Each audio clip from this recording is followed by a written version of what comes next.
My name is Angel Carrillo. I'm from the city of Toronto. I'm 35 years old. I go by Cruz1. Been rocking since '95 in this city, and I represent the city of Parkdale community. I am standing in the front of a mural I'm doing for the Havana Cultura event. So it's the third mural I've done for them, and just doing something nice that represents cultures, street cultures, Cuban culture, Latin American culture, etc. Today you're being paid to do this mural, but that wasn't always the case. How did you get your start in graffiti art? It was kind of a way for me to just get away from, I guess, the traditional gang scene. I just didn't want to do any more gang activities or relate to them. I had nothing in common with that lifestyle. And this was a very creative outlet, and it's just something that I liked. When I first started painting, I started in sewers up on by Old Weston in the Humber. What were some of the freakier things you would have seen in those days? Pimps, corrupted cops. You know, you see a lot of stuff that you don't want to be around. You know, needles, hookers.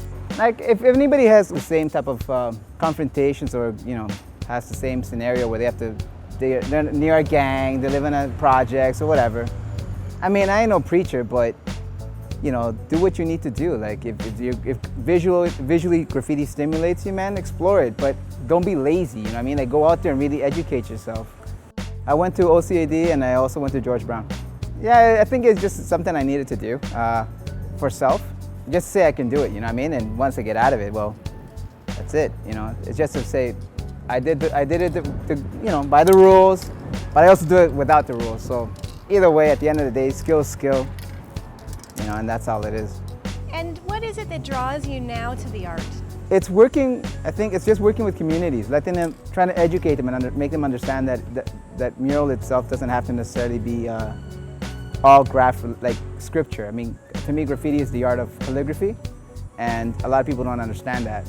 So, I mean, if I'm able to provide something that's, for instance, just black and white, it's still graffiti because I'm using aerosol as my medium. But at least they get a different a different concept of what it means to them.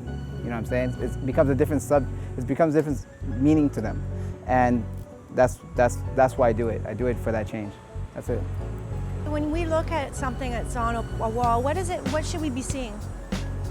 Look at, I guess, if anything, when you look at a mural like graffiti, try to understand the technicality behind it.